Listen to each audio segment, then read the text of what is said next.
ರೇಣುಕಾಸ್ವಾಮಿ ಹತ್ಯೆ ಕೇಸ್ನಲ್ಲಿ ಅರೆಸ್ಟ್ ಆಗಿ ಜೈಲಿನಲ್ಲಿರುವಂತಹ ನಟ ದರ್ಶನ್ಗೆ ರಾಜಾತಿಥ್ಯ ಸಿಕ್ತಿದ್ಯಾ ಅನ್ನೋ ಅನುಮಾನ ಮೂಡ್ತಾ ಇರುವಂಥದ್ದು. ಯಾಕಂದ್ರೆ ಅದನ್ನ ಪುಷ್ಟೀಕರಿಸಿದೆ ಸದ್ಯ ಇವತ್ತು ವೈರಲ್ ಆಗಿರುವಂತಹ ಫೋಟೋ.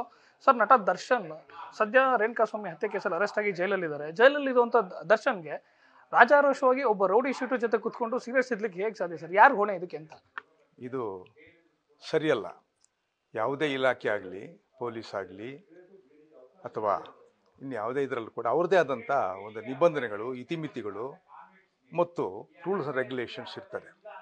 ಇದು ಯಾರೇ ಆಗಲಿ ಒಬ್ಬ ವ್ಯಕ್ತಿ ಜೈಲಿನಲ್ಲಿ ಇರ್ತಿರ್ಬೇಕಾದ್ರೆ ಅವ್ರದ್ದೇ ಆದಂಥ ಒಂದು ಮ್ಯಾನ್ಯುವಲ್ ಪ್ರಕಾರ ನಡೆಸ್ಕೋಬೇಕಾಗುತ್ತೆ.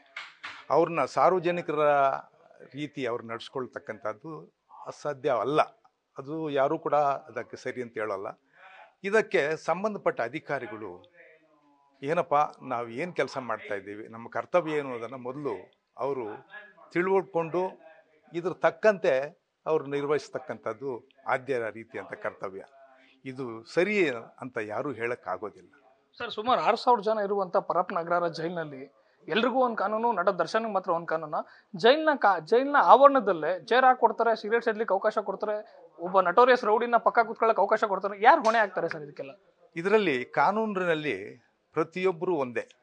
ಅದರಲ್ಲಿ ಮೇಲಿನವರು, ಕೆಳಗಿನವರು, ಅಂಥವರು ಇಂಥವ್ರು ಅನ್ನೋದಿರೋದಿಲ್ಲ. ಪ್ರತಿಯೊಬ್ಬರಿಗೂ ಕೂಡ before law every one is one and equal to every one. ಆದ್ದರಿಂದ ಈ ತರತಕ್ಕಂಥ ಅವಕಾಶಗಳನ್ನು, ಈ ಸವಲತ್ತುಗಳನ್ನು ಕೊಡೋದು ಅದು ಸಮಂಜಸ ಅಲ್ಲ, ಅದು ಅರ್ಥಗರ್ಭಿತನೂ ಅಂತ ಹೇಳೋಕ್ಕಾಗೋದಿಲ್ಲ. ಯಾಕಂತಂದರೆ ಇದು ಸಮಾಜಕ್ಕೆ ಇದೆಲ್ಲ ಆಚೆ ಗೊತ್ತಾದಾಗ ಸಮಾಜದವರು, ಬೇರೆಯವರು ಇವ್ರ ಬಗ್ಗೆ ಏನೊಂದು ಅಭಿಪ್ರಾಯ ಬರ್ತದೆ, ಇಲಾಖೆ ಬಗ್ಗೆ ಆಗಲಿ, ಅದು ಸ್ವಲ್ಪ ಯೋಚನೆ ಮಾಡಬೇಕು. ಸರ್, ತಾವು ಸುಮಾರು 35 ವರ್ಷ ಡಿಪಾರ್ಟ್ಮೆಂಟಲ್ಲಿ ಕೆಲಸ ಮಾಡಿದಂಥವ್ರು ಸರ್. ನೀವು ಹಿಂದೆ ಇದ್ದಂಥ ಜೈಲು ವ್ಯವಸ್ಥೆಗೂ ಇವಾಗ ನೋಡ್ತಿರುವಂಥದ್ದು ಸರ್, ದುಡ್ಡಿದ್ರೆ ಸೆಲೆಬ್ರಿಟಿಗಳಿಗೆ, ರಾಜಕಾರಣಿಗಳಿಗೆ, ಪ್ರಭಾವಿಗಳಿಗೆ ಎಲ್ಲ ರೀತಿಯ ಸೌಲಭ್ಯಗಳು ಸಿಗುತ್ತೆ ಅಂತೇಳಿ ಜನಸಾಮಾನ್ಯರಿಗೆ ಅನುಮಾನ ಬರಲ್ವಾ ಸರ್? ಇದ್ರ ಬಗ್ಗೆ ಹೇಳಬೇಕಾದ್ರೆ ಅಲ್ಲಿ ಜೈಲಿನಲ್ಲಿ ಇರ್ತಕ್ಕಂಥ ಅಧಿಕಾರಿಗಳು ತಮ್ಮ ಇತಿಮಿತಿಗಳಲ್ಲಿ ಕರ್ತವ್ಯವನ್ನು ಏನು ತಿಳ್ಕೊಂಡು ನಿರ್ವಹಿಸಬೇಕಾಗ್ತದೆ. ಇದರಲ್ಲಿ ಬೇರೆ ವ್ಯಕ್ತಿಗೆ ಬೇರೆ ಬೇರೆ ಬದಲಾವಣೆ ಆಗಿರ್ತಕ್ಕಂಥ ಕಾನೂನು ಇರೋದಿಲ್ಲ. ಕಾನೂನು ಅನ್ನೋದು ಎಲ್ಲರಿಗೂ ಒಂದೇ. ಇದು ಪ್ರೋತ್ಸಾಹದಾಯಕವಾದಂಥದ್ದಲ್ಲ. ಸರ್, ಒಂದು ಕಡೆ ತನಿಖಾಧಿಕಾರಿಗಳು ತುಂಬಾ ಚೆನ್ನಾಗಿ ಕೇಸ್ ಮಾಡ್ತಿದ್ದಾರೆ. ಸಾರ್ವಜನಿಕ ವಲಯದಲ್ಲಿ ಒಂದು ಮಾತು ಕೇಳಿ ಬಂದಿತ್ತು ಸರ್ ಈ ಕೇಸ್ ಮೇಲೆ. ಆರೋಪಿ ಎಷ್ಟೇ ಪ್ರಭಾವಿ ಆದ್ರೂ ಆತನನ್ನು ಅರೆಸ್ಟ್ ಮಾಡುವಂತ ಕೆಲಸವನ್ನ ಪೊಲೀಸ್ ಇಲಾಖೆ ಮಾಡಿದ್ದಾರೆ, ಅವ್ರಿಗೆ ಶಬಾಷ್ಗಿರಿ ಕೊಡ್ಬೇಕಂತೇಳಿ. ಸದ್ಯ ಇವೆಲ್ಲವನ್ನು ನೋಡಿದ್ರೆ ಒಂದ್ ಕಡೆ ತನಿಖಾಧಿಕಾರಿಗಳು ಒಳ್ಳೆ ಕೆಲಸವನ್ನ ಮಾಡ್ತಾರೆ, ಮತ್ತೊಂದ್ ಕಡೆ ನಿಮ್ಮದೇ ಪೊಲೀಸ್ ಇಲಾಖೆ ಅಧಿಕಾರಿಗಳು ದರ್ಶನ್ಗೆ ಜೈಲಿನಲ್ಲಿ ಸಿಗರೇಟ್ ಕೊಡ್ತಾರೆ, ರೌಡಿಗಳ ಜೊತೆ ಕೂತ್ಕೊಳ್ಳೋಕೆ ಅವಕಾಶವನ್ನು ಕೊಡ್ತಾರೆ. ನಿಮ್ಮ ಪೊಲೀಸರ ನೆಗ್ಲಿಜೆನ್ಸಿನೇ ತನಿಖಾಧಿಕಾರಿಗಳ ಮನಸ್ಥೈರ್ಯ ಕುಗ್ಸುತ್ತೆ ಅನ್ಸಲ್ವ ಸರ್? ಇಲ್ಲ, ಇದು ಆ ಥರ ಹೇಳಲಿಕ್ಕೆ ಬರೋದಿಲ್ಲ. ಇಲಾಖೆಗೆಲ್ಲ ಇದು ರಿಫ್ಲೆಕ್ಟ್ ಮಾಡೋಕ್ಕಾಗೋದಿಲ್ಲ.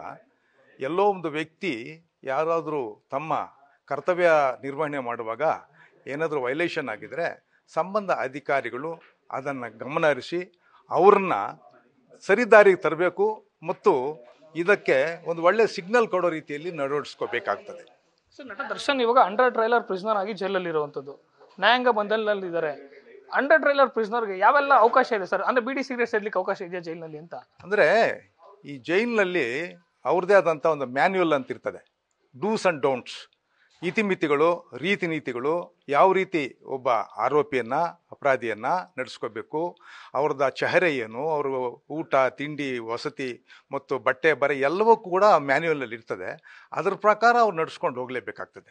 ಅದನ್ನು ವೈಲೇಷನ್ ಮಾಡಿದಾಗ ಆ ಸಂಬಂಧಪಟ್ಟ ಅಧಿಕಾರಿಗಳು ಅವರನ್ನು ಸರಿದಾರಿಗೆ ತಿದ್ದಿ ಸರಿಪಡಿಸ್ಕೋಬೇಕಾಗ್ತದೆ. ಇಲ್ಲಾಂದರೆ you must take a reasonable account of action on them. ಹೌದು. ಇದಿಷ್ಟು ನಿವೃತ್ತ SP MV ಶೇಷನ್ ಅವರ ಮಾತು. ಕ್ಯಾಮರಾ ಪರ್ಸನ್ ಮಂಜುನಾಥ್ ಜೊತೆ ಶಿವಕುಮಾರ್, ನ್ಯೂಸ್ ಫಸ್ಟ್ ಬೆಂಗಳೂರು.